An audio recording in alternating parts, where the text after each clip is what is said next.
se keni ardhur në Ridibet, kampionatin kombëtar debatit, I cili në këtë vit të 9 është në Shkodër, sikurse ka qenë çdo vit.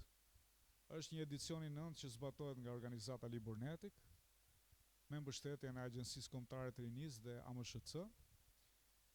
Këtë vit kemi 4 shkolla nga zona e Shkodrës.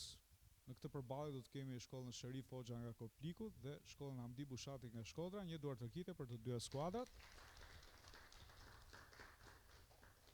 E dini që formati I debatit vë në këtë përballje 8 antarë të secilës skuadër, ndaj në debatin e parë skuadrave ne do të diskutojmë për temën zgjedhja, të emigrosh apo të qëndrosh, dhe ky debat do të vlerësohet nga 3 antarë jurie, që është e përbërë nga Eliverta Muço, pjesë e organizatës Liburnetik, për të 9 invit radhazi pjesë e trupës së gjykatësve në Ridibet, dhe Milva Riba, e cila vjen po nga organizata Liburnetik në profesionin juriste, dhe unë që jam drejtuesi I organizatës Liburnetik prej 5 vitesh tashmë, pak rëndësi ka kjo, pjesë e kësaj organizate që nga krijimi I saj, dhe me shumë dëshirë vim edhe bëjmë këtë kampionat që është një itinerar I madh përsa I takon gjithë përfshirjes që kemi të bëjmë, sepse jemi të shtirë pothuajse në të 61 bashkitë e vendit. Kemi një rikthim të 2 shkollave, në mos gaboj, edhe Hamdi Bushati edhe Sherif Hoxha kanë qenë pjesë e kampionatit debatit, por këtë vit kemi vendosur që t'i kemi përsëri. Ai dua të falenderoj edhe mësuesit tuaj që ju kanë bërë të mundur ardhen edhe përgatitjen në Ridibet. Ndaj edhe ato meritojnë një duar tërkitje.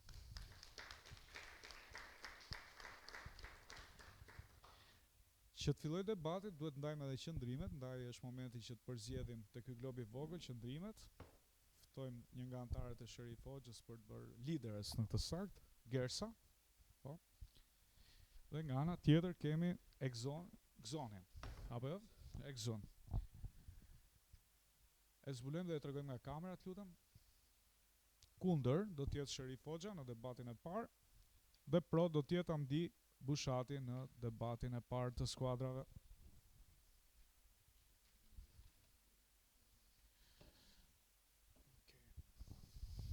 Lastikun tjetër, mos na I humbisni, ku është? Okej, faleminderit. Nga ky moment keni 7 minuta kohë përgatitore.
e skuadrave, të 8 antarët do të flasin nga 1 minutë maksimalisht për secilin nga ju.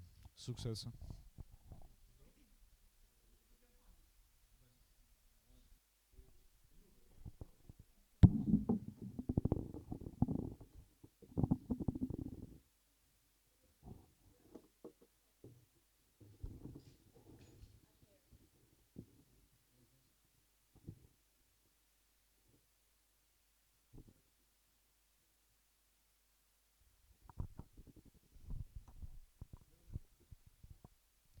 Unë jam Lediona Demaj dhe jam nga shkolla Hamdi Boshati dhe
Përshëndetje, unë quhem Armela Hoxhaj. Është e vërtetë që emigrimi mund të ndikojë te rritja të shumë ardhurave në standarde më të mira jetese.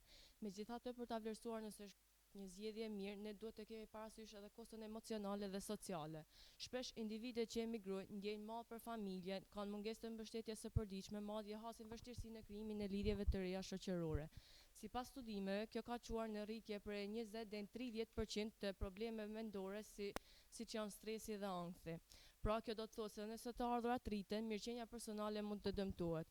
Shumë emigrantë nuk e ndjejnë veten plotësisht atij vendi pjesë, madje me kalimin e kohës humbasin edhe lidhje me vendlindjen. Kjo pasiguri emocionale nuk mund të krahasohet me të ardhurat. Atëherë lind pyetja, është zgjedhje mirë të kesh të ardhura më të shumta por me pak afërsi familjare e më shumë stres emocional? Faleminderit.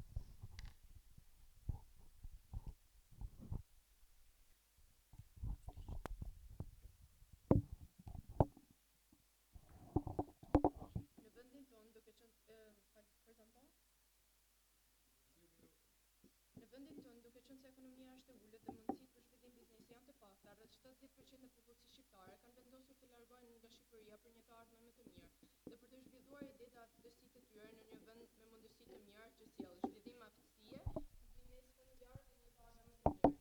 Në këtë që përmendëm më sipër, sigurisht që edhe ju dy të largoheshit nga vendi për të zhvilluar një të ardhme më të mirë dhe me të pranueshme. Emigrimi sjell një të ardhme më të mirë, por në Shqipëri nuk ka të ardhurat të mjaftueshme, do të kishte dëshirë të qyeshin i prapametur dhe mos i zhvilluar? Faleminderit. Përshëndetje, jam Armela Nikaj. Këtë opinionit të vajzës jam dakord me të, por e kundërshtoj për një pikë, pasi përveç se emigrimi ka të mira dhe ne largohemi, pra shumica shqiptarëve largohen për një jetë më të mirë, ky emigrim shpesh shoqërohet me vështirësi integrimi dhe rrezik diskriminimi. Sipas të dhënave të Eurostatit, numri i punësimit të qytetarëve jo rezident të BE-s rezulton 10 deri në 15% më i ulët se sa i atyre vendas. Shpesh emigrantët janë të mbi kualifikuar në punë, pra punojnë në nivelin e tyre arsimor. Sipas të dhënave të Instatit, emigrantët shqiptar kur kthehen, shpesh tregojnë se raportojnë vështirësinë në integrim dhe diskriminimet në vitet e para. Shkaqet për këto janë barrierat gjuhësore, gjithashtu kultura e rrjeteve sociale. Sipas të Agjencisë Kombëtare të BE-s, kemi studimet ku rreth 30 deri në 40% të emigrantëve raportojnë diskriminim. Diskriminimi dikon drejt për drejt në shëndetin mendor, mundësitë e karrierës dhe gjithashtu në jetën e përditshme. Sipas shprehjes së Nelson Mandelës, diskriminimi është një barrë e cila ndan shoqërinë dhe gjithashtu pengon zhvillimin e mëtejshëm të individëve. Të mundem të të shtoja një pyetje, nëse kjo është emigrimi është një fakt shumë i rëndësishëm, si mund të shpjegoni juve përqindjen të lartë të emigrantëve që largohen drejt vendeve me standarde më të larta jetese?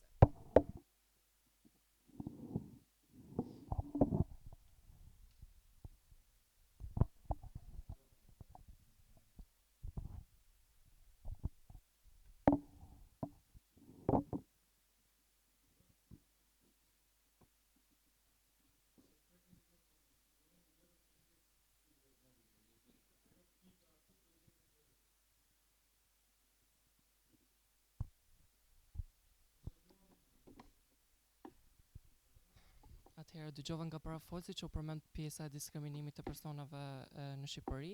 Atëherë un kam bë disa kërkime në lidhje me nenin 9970 për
Përshëndetje, quhem Gersa Hotaj dhe për sa i përket qëndrimit që ne mbajmë kundër, mendoj që flasim për një humbje të kapitalit njerëzor, pavarësisht nëse përfshihet komuniteti LGBT apo të tjerë.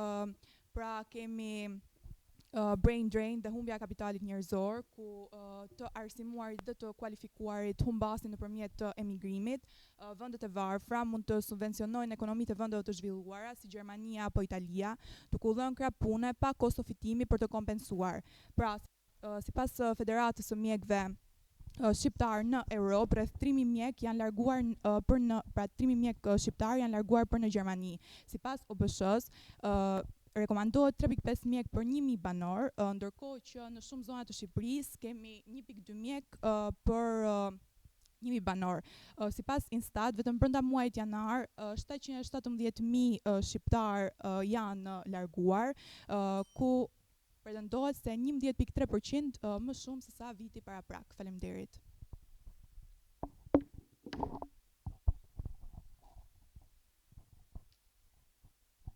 Atëherë përshëndetje, më quhem Egzon Shekaj, respektoj atë që tha parafolsja më përpara, por thjesht doja ta kundërshtoja me një mendim tjetër. Ajo që është brain drain, që ju e quheni brain drain, është brain qualification, sepse nëse një ri ikën, nëse emigrantët të cilët emigrojnë jashtë vendit, emigrojnë edhe prej mundësive të vogla që ofron vendi ynë. Për shembull, nëse një ri ikën nga Shqipëria drejt Gjermanisë apo Italisë, atje ka një rrjet komunikimit më të madh, hapësirë më të madhe për të ndërtuar një biznes apo një aktivitet, sepse ka edhe investitor. Edhe sipas një studimi nga Instat, shqiptarët paguhen 2.5 herë më shumë jashtë shtetit se sa këtu në Shqipëri. Dhe për sa i përket remitancave të emigrantëve të cilët janë jashtë vendit, sjellin rreth 1 miliard remitanca në vit, ku 23% e këtyre të ardhurave, 23% e familjeve, domethënë mbohen nga këto remitanca, sepse të rinj që janë jashtë vendit sjellin ekonomi në Shqipëri. Dhe sipas Instat në vitin 2025 janë pajisur me letra 700.000 shqiptar, ku domethënë edhe shkojnë një shtetit thjesht për sigurimet, sepse janë shumë koshient, sepse ato taksat që i paguajnë i marrin mbrapsht, domethënë ka një meritokraci, sepse i marrin mbrapsht ato që paguajnë, sigurimet nëpër spitale gjanë nuk paguajnë asnjë lloj lekut kundrejt në Shqipëri.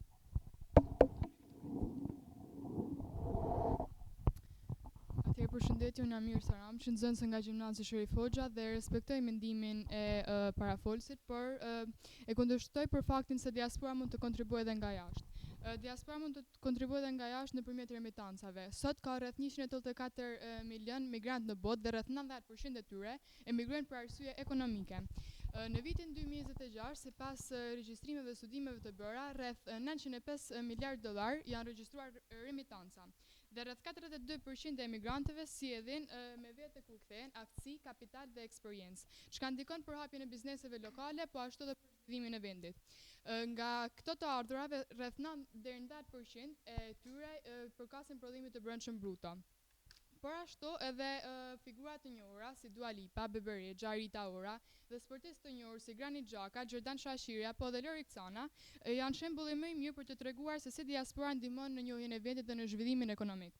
Po ashtu pyetja lind, apo nënvlerësohet roli i diasporës dhe remitancave? Dhe le ta përmbyllim me një fjalë të urtë, kur rënja është e fortë edhe nga larg pema arrin të jap fruta. Faleminderit. Përshëndetje. Remitanca është një ndër gjërat e rëndësishme të emigracionit. Sipas Bankës Shqiptare, emigrantët dërgojnë me nga 1 miliard euro në vit tek familjarët e tyre. Referuar Bankës Botërore, 13% të ardhurave në Shqipëri janë të dërguara nga emigrantët. Pra rrisin ekonominë. Ata janë në përdorim për arsim, ushqyerje, nevoja personale, nevojat mjekësore e tjerë.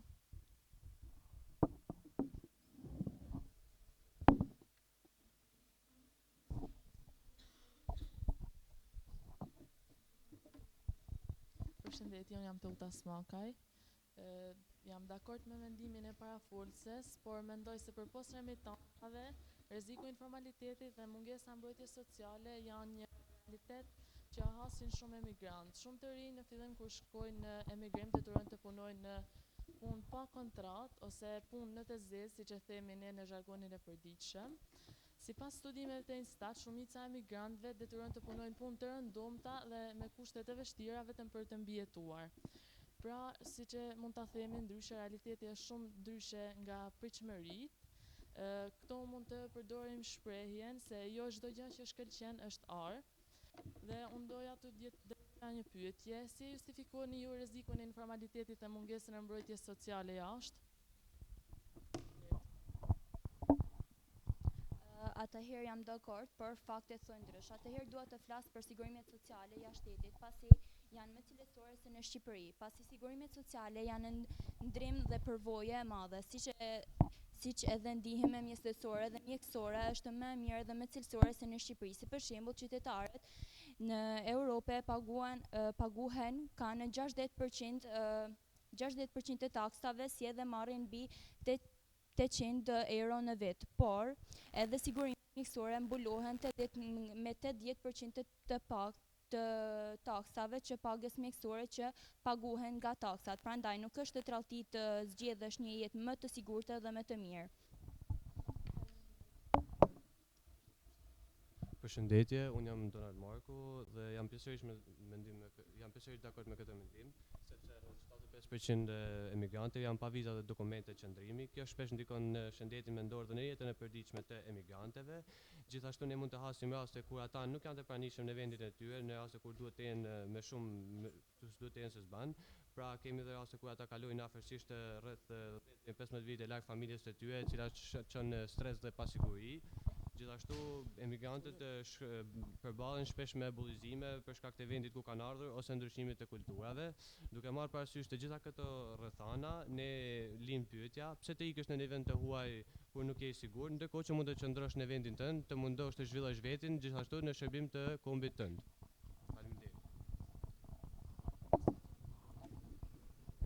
Përshëndetje, jam Blir Mata, nxënës i shkollës Hamdi Boshati në Shkodër dhe jam pjesërisht dakord me fjalën që tha pas parafolsi, por unë do të flas edhe në lidhje me diasporën, e cila është një faktor shumë i rëndësishëm në ekonominë e popullsisë shqiptare të gjithë botës. Sot dhe sidomos gjatë viteve të fundit, numri i personave që emigrojnë është rritur shumë. Kjo ka bërë në rritjen e ekonomisë si në vendin tonë, ashtu edhe në vendet e tjera, pasi shumë shqiptarë që shkojnë dhe punojnë në vendet e tjera vinë përsëri në Shqipëri dhe përdorin ekonominë për zhvillimin e vendit tonë. Shumë njerëz emigrojnë në vendet e tjera në Europë dhe të botës për një jetesë më të mirë. Sipas studimeve të bëra nga portale të ndryshme, thuhet që në ditët e sotme ndodhen më shumë se 2 milion shqiptarë në vendet e tjera të Europës dhe të botës. Ky fluks emigrimi u hap në fillim në vitet 1990 dhe që në atë kohë ekonomia ka hapësuar rritje. Kjo ka bërë të mundur edhe rritjen e pagave, që përpara kanë qenë rreth 150 deri në 300 euro, por tashmë shkojnë edhe deri në 800 euro. Përshëndetje, unë jam Senada Malaj dhe e mbështes mendimin e parafolsit deri në një farë pike, sepse mendoj se kapitali i rrjetit familjar e ul koston e jetesës dhe rrit stabilitetin ekonomik e social. Ajo çka dua unë të them është se kur një familje bashkëpunon duke ndarë qerat, ushqimet, shpenzimet për fëmijë e tjerë, mund të bëjë një jetë shumë të mirë edhe brenda vendit. Sipas Instat, rreth 60% e familjeve shqiptare punojnë 2 ose 3 vjet në një familje. Kjo do të thotë se ekonomia mund të marrë frymë. Një fjalë shqiptare thot ku ka familje ka shpresë. Prandaj pyetjet e mia për kundërshtarin janë: pse të emigrosh dhe të fillosh në një vend nga zero, kur mundesh të kesh familjen pranë dhe të kesh një stabilitet tepër qëndrues në jetën tënde brenda. Po ashtu edhe një pyetje tjetër, nëse të gjithë ikun, kush do t'i ngel t'i tregoj Europës se ku ndodhet malësia? Përshëndetje, unë jam Lindita. Thjesht desha që në fillim të thoja që këtu kemi ardhur për një debat që me fol me fakte dhe me shifra dhe jo vetëm për instant. Që e kam një gjuhë që e keni thonë të gjithë, nuk keni thonë asnjë shifër dhe asnjë fakt. Edhe thjesht desha të ktheja përgjigje se ne e dim të gjithë që shqiptarët kanë ikur nga mungesa e kushteve, mungesa e arsimit, mungesa e sigurisë. Dhe ku mund të qëndrojmë ne në një shtet kur nuk kemi siguri të dalim në rrugë? Më thoni pak ju, si mundeni ju të qëndroni në një vend kur ju nuk keni siguri në vetvete, nuk keni siguri të shkoni askund. Dhe sipas shifrave të Instatit, në vitin 2023 ka 2.4 milion banor, në vitin 2025 2.3 milion banor dhe që janë me 1.2% rënje nga viti 2024. Kjo tregon që Shqipëria është drejt të rënjes, jo vetëm për fajt të emigrimit, por për fajt të politikës që politikanët nuk janë duke na ndihmuar për të qëndruar në shtetin tonë. Përshëndetje, unë jam Festiona Mehmetaj, e mbështes mendimin e parafolsit, por unë mendoj që qëndrimi në Shqipëri është një zgjedhje shumë e mirë, sepse nga largimi shumë njerëzve hapen shumë vende pune dhe është zgjedhja sepse në një treg të vogël çdo aftësi ka ndikim dhe është më e dukshme. Sipas Instat, 99% e bizneseve janë të vogla dhe të mesme dhe drejtohen nga njerëz me rol vendimarrës. Ka dhe shumë figura të shquara si Valer Pinderi, i kompanisë Aladini, i cili është një shembull shumë i mirë që tregon se talenti mund të zhvillohet shumë mirë dhe në Shqipëri, pa pasur nevojë të ikur jashtë. Lind dhe pyetja tjetër, është me vlerë të jesh një faktor ndikimi brenda Shqipërisë apo një numër më shumë mes milionat të tjerëve?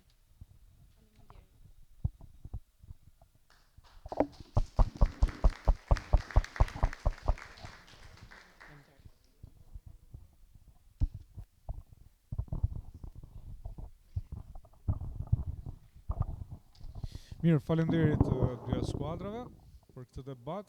Do të vazhdojmë me debatin e dytë, debatin e liderave. Në këtë përballje do të kemi Exonin edhe Gers. Për sa i takon temës që është shumë aktuale, përdorimi i telefonave celular nga mosha 14 deri në 17 vjeç është i justifikuar. Kjo do jetë tema. Shënoheni që ta keni aty. Pra, përdorimi i telefonave celular nga të rinjt e moshës 14 deri në 17 vjeç është i justifikuar.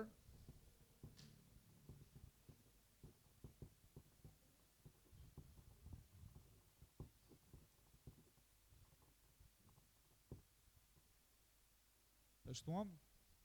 Okay. Tani do të bëjmë edhe ndarjen e qëndrimit te ky globi këtu, Exon.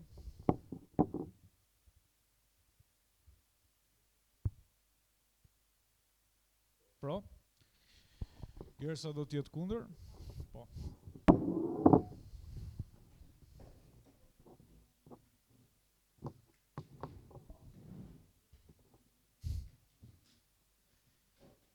Kujdes.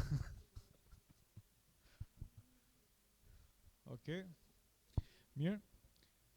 Nga ky moment kemi 7 minuta kohë përgatitore. Futi këtu brenda. Okay.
e liderave. Në këtë përballje do të kemi të cilët do diskutojnë të cilët do diskutojnë për sa i takon temës përdorimi i telefonave nga të rinjt e moshës 14 deri 17 vjeç justifikuar.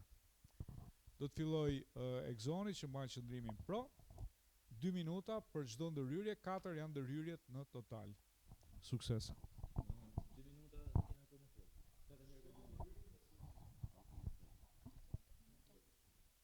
Atëherë, përshëndetje.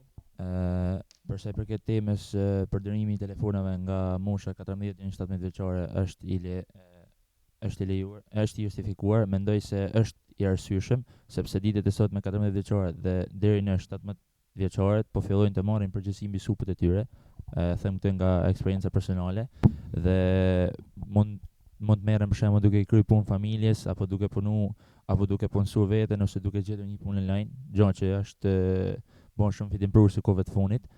Dhe gjithashtu në shkollën tonë ne bëjmë edhe mësim të integruar me platformën online Mësavet, gjë që është shumë ndihmuese, na ndihmon shumë në pjesën e mësimit, edhe është i detyrueshëm telefoni, interneti për me kryer këtë gjë, nuk mund ta kryejmë domethënë pa një mjet celular.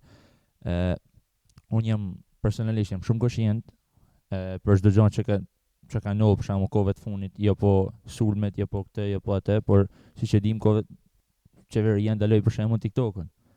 TikTokun për shembull ndaloi, tash e kanë rregulluar prap, thjesht qeveria mund bëhet një anketë prej shumë qytetarëve, qeveria mund t'i ndalojë disa platforma që përbëhen rrezik për këtë grup moshë 14 deri 17 vjeçare edhe që të parandalojë rrezikun. Thjesht ata ta përdorin për me komunikuar me familjen, për marrë informacione, sepse teknologjia po arrin, domethënë majat, ka arrit majat kohëve të fundit edhe për pjesën e në lidhjen prind-fëmijë. Telefoni duhet shumë sepse gjithashtu mund të më drejtoj edhe pyetje për liderin e grupit tjetër, a është më mirë që fëmijës me alon telefonin edhe thjesht që diçka më ndodh, thjesht ai din ku më orientu apo thjesht domethënë me met në atë ignorancën apo në atë boshllëkun që më ka ndodhur diçka edhe jo po nga këtu nga aty sepse nuk ke kujt miron telefon. Përshëndetje.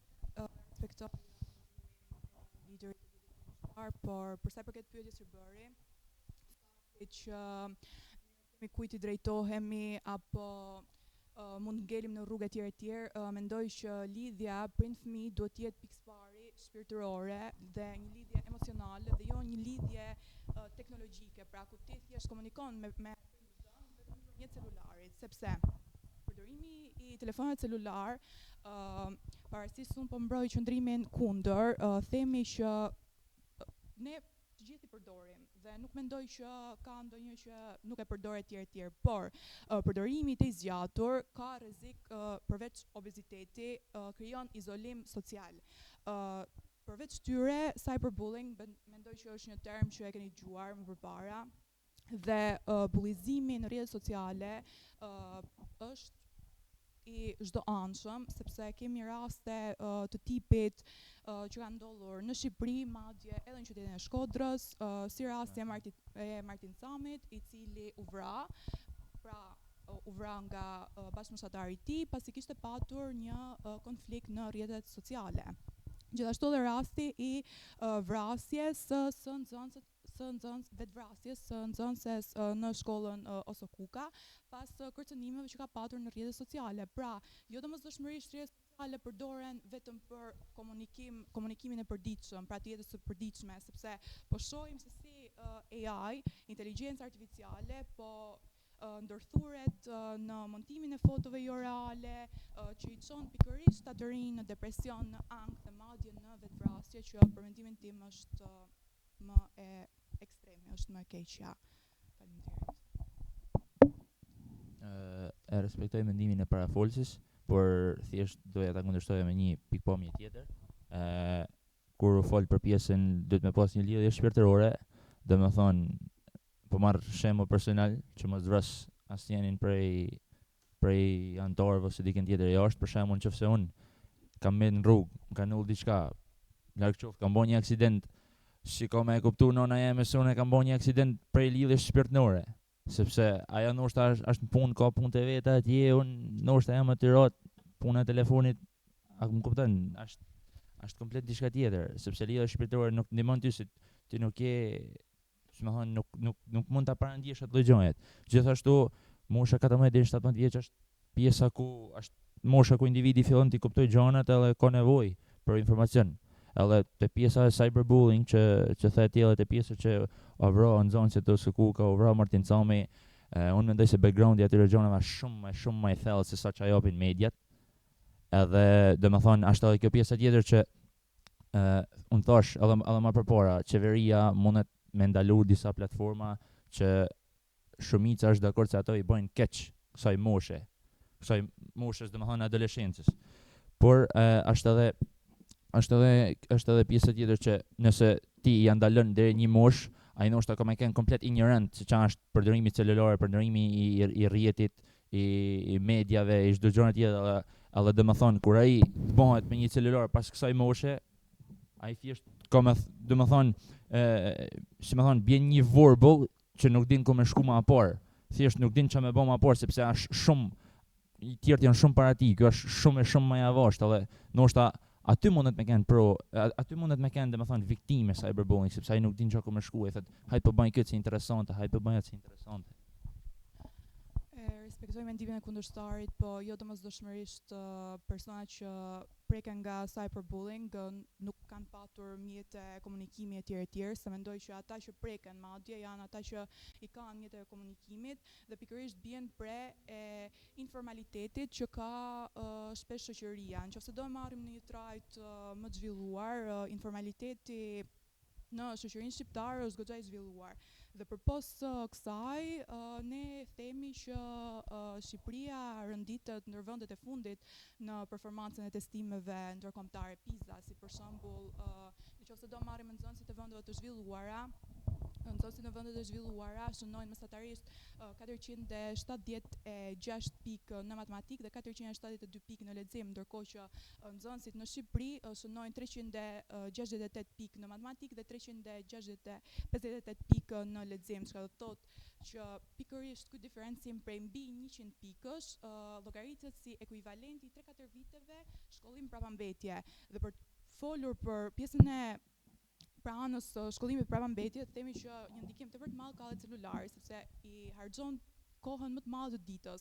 Dhe nëse pra krijohet në trajt një varësie, kur ti vazhdon dhe shikon nëpër rrjetet sociale dhe vetëm shfleton, vazhdon dhe harxhon kohë për të bërë gjëra produktive me jetën tënde, qoftë për të lexuar një libër, qoftë për të marrë, me detyrat e shkollës, sepse është diçka që pretendohet bëhet, po për këtë lidhje shpirtërore që thatë, nuk e mora në raportin lidhje kur prindit gjendet më afër në rastin kur ke telefon celular etj. Mendoj që të rinjt, sidomos kësaj moshe, duhet të zhvillojnë aktivitete të ndryshme dhe të krijojnë një lidhje shpirtërore dhe emocionale me çdo person, dhe jo vetëm nëpërmjet një komunikimi në rrjetet sociale etj, thjesht duke i shprehur të rejat e ditës dhe jo vetëm. Faleminderit. E vlerësoj mendimin tënd, por thjesht tek pjesa e studimit që ti sapo dhe nihem pak skeptik, por edhe tek pjesa që bërthama nuk është telefonin, rreziqe që nollin, edhe prapametje nuk mund të mbështetet tek celulari, sepse celulari ka informacion. Edhe ne ku ne bazohemi dhe mësojmë, siç unë e përmenda edhe pak më përpara, ne mund ta përdorim për marrje informacionit, mund ta përdorim për detyra, por thjesht domethënë mos t'i ndjekim ato personazhet që japin model të keq. Thjesht përdore telefonin për mirë, edhe te pjesa e shfletimit telefonin mund ta përdorësh domethënë shumicën e rasteve thjesht vetëm për mirë, sepse teknologjia ka arritur majat, e thash edhe më përpara, por edhe ne jemi shumë koshient, ti ndoshta bie kundër në këtë rast, po ju nuk e besoj që ndonjëri për jush është pa telefon këto, sepse ju gjithë jeni 16-17 vjeç, jeni tonë mosha jone edhe gjithë i keni telefonat. Dhe domethënë ju shërbejnë për mirë. Përderisa jeni këtu sot, domethënë që ju shërbejnë për mirë. Përderisa jeni përzgjedhur këtu sot, domethënë që ju keni rezultate të mira në shkollë dhe vini përmellon shumë këtu, edhe pse keni celularin. Për shembull, shumë atje që janë jashtë, nuk janë këtu sot, vetëm për shembull që e kanë celulorin edhe përdorin për keq. Domethënë janë dy anë të mira, është në dorën tonë për me zgjall, me përdor për mirë, me përdor për keq. Pikërisht. Flasim jemi 20 persona, pikërisht kemi celular etj dhe kemi ardhur këtu, jemi filluar dhe marrim arsimin e nevojshëm me gjitha me radhë. Po ekziston një shumicë atje jashtë ku kanë ndikim duan apo s'duan ata, sepse po flasim për një moshë 14 deri në 17 vjeç. Dhe nëse ne marrim një 14 vjeçar, ndoshta ai mund të më tepër për personazhe TikToku apo për personazhe për VIP-at, siç i quajmë, etj dhe ndoshta nuk di fare për një autor libri, qoftë shqiptar, qoftë huaj, apo për data të rëndësishme, apo për një uri bazë që pretendohet t'i ketë. Gjithashtu ndikimi i personazheve varet tek karakteri i personit. Nuk po them që gjithë ndikohen nga personazhet pra personazhet negative dhe sociale, por mendoj që me rritjen dhe kalimin e viteve, çdo person e formon karakterin. Ndjemi në një moshë 17 vjeç, nuk mendoj që kemi arritur pjekurinë e duhur dhe as formimin e karakterit plot, sepse me kalimin e situata, me eksperiencat që kemi, me përvojën e tjerë, mendoj që çdo gjë është një pikë që të ndikon në karakterin tënd, do apo s'do ti. Qoftë në rastin e personazheve të TikTokut, me që e marrim jetë sociale është bllokuar për një kohë caktuar, është pikërisht qeveria ajo që duhet të marrë masa dhe të ndikojë në zhvillimin e sistemit arsimor, sepse po flasim për një rënje të nxënësve ekselent apo të nxënësve të tjerë të cilët marrin nota të mira apo janë të zhvilluar. Atëherë, pjesa e nxënësve ekselente dhe notat dhe pjesa e zhvillimit, domethënë kjo janë shumë faktorë tjerë që ndikojnë te kjo pjesë, por siç the edhe ti që përmende këto VIP-at, unë e thash, e rrithem, do ta stërthem që është në dorën tonë, siç e thati jena 20 persona këto, 20 ne është në dorën tonë që a do na me u bën si ato VIP-at, a do na u bën si ata VIP-at me kollare ose me kostum serioz dikun tjetër, duke drejtu diçka apo duke qenë dikushi, po jo në thonjza, dikushi bilesa dhe me shkronja kapitale, sepse siç e the edhe ti vet, e thosh edhe unë për pjesën e qeverisë që ajo e ka në dorë me ndalu këto gjëra, edhe pse gjendet një zgjidhje, për shembull, rast konkret. TikToku ndalu gjysa e Shqipnisë prapë përdorte jo me VPN apo do. Ti pse shkakon VPN? Pse shkakon VPN me përdor TikTokun? Është pse ti don, jo se e ke me detyrim. Ti thjesht mos e shako VPN, lënë TikTokun, fokusoje te mësimet, fokusoje te rezultatet e larta, që ato studimet që ju ndisni prapë të jenë në rritje nga viti në vit. Edhe mos u merrni me rrjetet sociale duke u bë si VIP-at, pjesa tjetër. Plus domethënë edhe tek pjesa e marrjes informacionit, siç theti për shembull, jo fleto merr me këtë merr ti mundesh me përdor shumë për informacion, mundesh me mësu gjëra që ti ndoshta nuk i ke ditë, pjesën e datave, jo vetëm për Shqipninë, mëson për botën, mëson për gjëra sepse siç e the ti edhe më përpara për pjesën e AI është të zëvendësu njerëzit në përpunë. Domethënë kaq shumë ka arrit.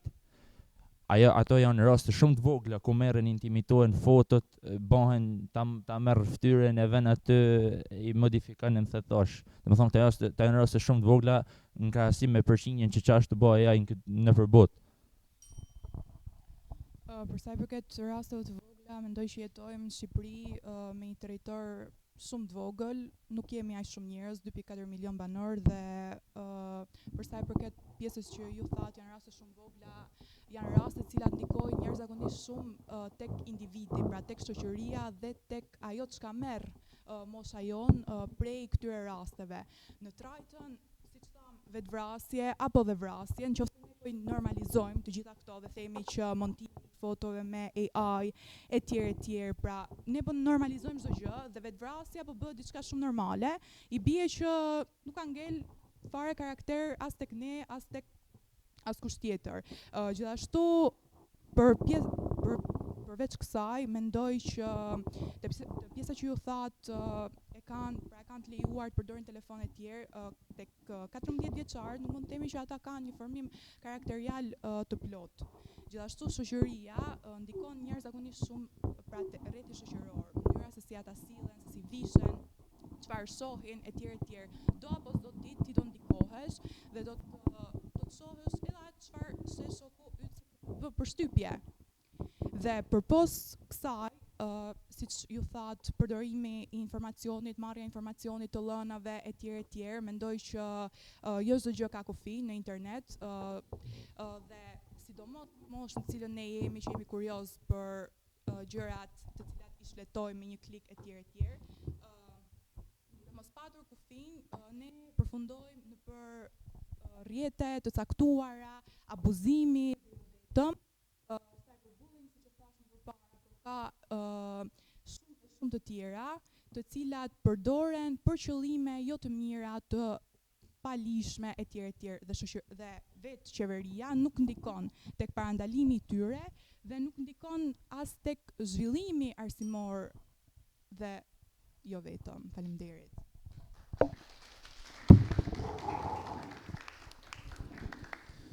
Mirë, faleminderit të dyja skuadrave, faleminderit liderave. Tani ne do të mblidhemi, do të bëjmë vlerësimin, ndaj do t'ju ftoja që të na prisnit aty jashtë, neve brenda. Sapo t'jemi gati do t'ju thrasim.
Jeni gati? Mirë, pikë së pari duhet ju falenderoj që erdhët në Ridibet. Faleminderit. Është kënaqësi që gjithmonë kemi shkolla të reja që na rikthen, që bëhen pjesë dhe ka të rinj që duan të debatojnë.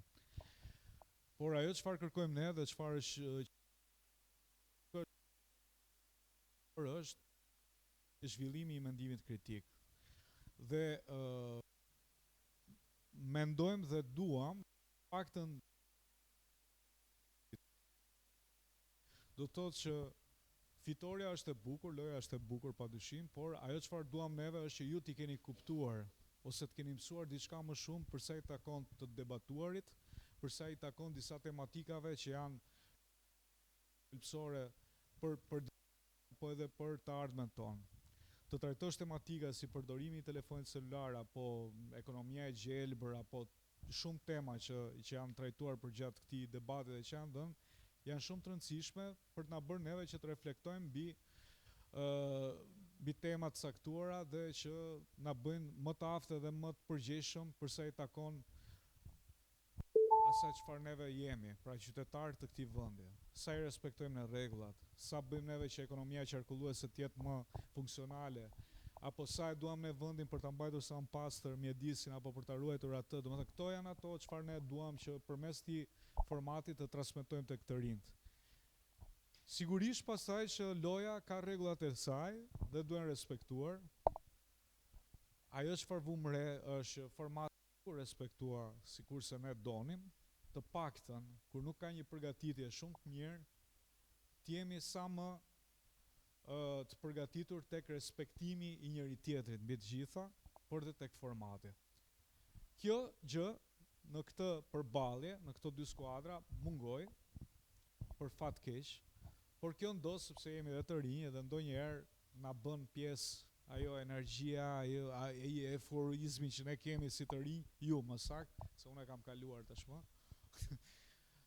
Për të qenë ndonjëherë edhe jo shumë korrekt ndaj formateve apo rregullave. Se kjo është pjesë e karakterit që ka një njeri. Pra nuk është se po ju akuzojmë, përveç se po vëmë në dukje që shumë e rëndësishme ti respektojmë rregullat. Prandaj jemi në një format të tillë. Më vjen mirë që ka dëshirë për të debatuar dhe për të pasur disa ku ta diun rezultate ndryshe nga ajo çfarë pristin dhe ka domethënë përplasje. Kjo është e mirë, është pozitive. Do të thotë që ju e keni ndjekur njëri tjetrin deri diku dhe kërkoni që të keni përgjigje. Por mos harrojmë që jemi në një lojë dhe në një format caktuar. Kjo është e rëndësishme. Tash unë ju falenderoj edhe një herë që ishit pjesë e Ridibet. Uroj që këshillat apo dhe sugjerimet apo edhe formati t'ju ketë bërë mirë dhe ta merrni për bazë, sepse do t'ju vlej jo vetëm në shkollë apo atje ku ju jeni në pjesë të madhe, por edhe në përditshmërinë tuaj. Pse? Në mënyrë kritike është zgjidhje në përditshmërinë tuaj. Sa më shumë informacion është më mirë, sepse më shumë di robi, aq më i aftë është për t'i përballuar çfarë do lloj situate. Shumë faleminderit.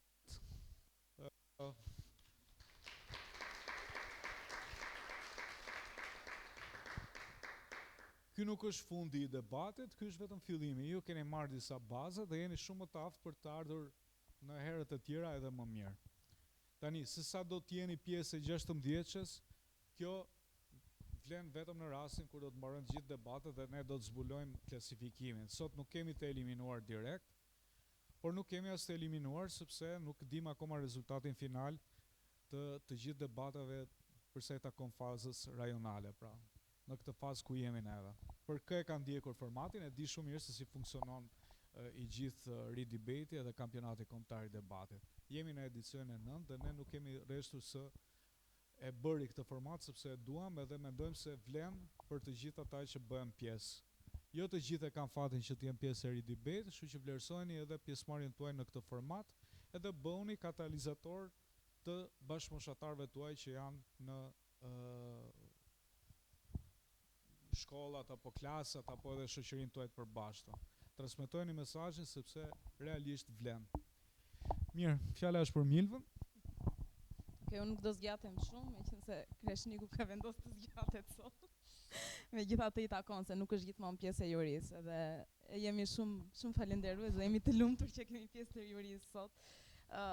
Atëherë, ne ju falenderojmë jo vetëm për pjesëmarrjen, por mbi të gjitha për vullnetin që keni për të bërë pjesë e këtij formati, sepse normalisht nëse nuk është vullneti juaj edhe ne nuk mund ta marrim këtë iniciativë dhe ta vazhdojmë për 9 vite me radhë. Kështu që kjo është kryesorja dhe ju falenderojmë shumë. Për sa i përket pjesës së debateve, mendoj se të dyja debatet, si debati i parë dhe debati në nivel lider, ishin pak a shumë njësoj, përveç kritikave, në thonjza, mund të themi këshillave, për sa i përket respektimit të formatit, që nuk dua t'i mësoj më, sepse besoj se e kuptuat e morët mesazhin. Për sa i përket pjesës së argumentave, të keni parasysh vetëm disa gjëra të vogla. Në momentin kur keni një temë të caktuar dhe ju duhet t'i jepni një argument dhe pastaj siç e njihni formatin, duhet ta mbështesni atë me një burim të caktuar, me një dëshmi dhe një arsyetim, përpos faktit që duhet të kenë një lidhje logjike, nëse përmendni një burim, një gjë që unë vura re ishte, domethënë ju dhat statistika, por jo gjithmonë kishte burime të caktuara. Domethënë, jepni shifra, por duhet të ketë një burim. Nuk mund të themi sipas një studimi, sepse kjo është ideja, ne duam të dimë edhe nga e keni marrë. Sigurisht që ne mund të kërkojmë, absolutisht, por nuk është ideja që të hymë edhe të bëjmë këtë kërkim tani në këtë moment, se besoj se ju e keni përgatitur më përpara. Dhe gjithashtu për sa i përket artikulimit, është shumë i rëndësishëm. Fakti që ju jeni këtu sot do të thotë që keni diçka për të dhënë më shumë se sa bashkëmoshatarët tuaj që nuk bëhen pjesë e këtyre formateve. Dhe ne pretendojmë absolutisht, ndoshta është hera e parë që merrni pjesë dhe mund ta mirëkuptoj këtë gjë, por si këshill për të ardhmen mundoni të punoni pak më tepër me pjesën e artikulimit, në mënyrë që argumentimi dhe artikulimi mos të kalojë në zhargon, po themi.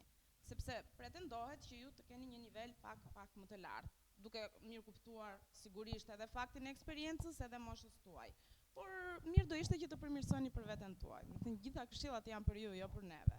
Kështu që ju falenderoj dhe shumë falenderit për pjesëmarrjen dhe shpresojmë që të kualifikoni në fazën posaçëse. Mirë, unë shoh që u pret dhe nuk është qëllimi që ju të preheni sot. Qëllimi jon kryesor është që t'ju japim disa nocione që do t'ju jenë të vlefshme për herën tjetër. Dhe kjo është shumë e rëndësishme.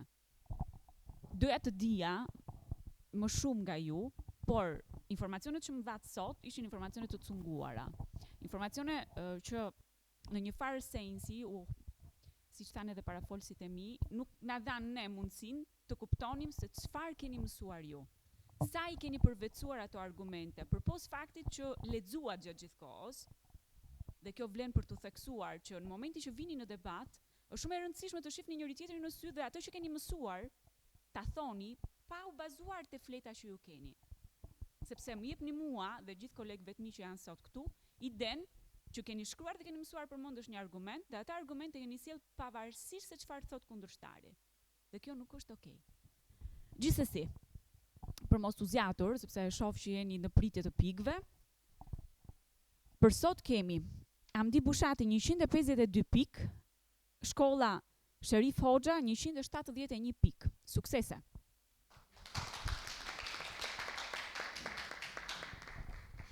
Mirë, shumë faleminderit të dyja skuadrave, ju uroj suksese dhe vazhdimsi.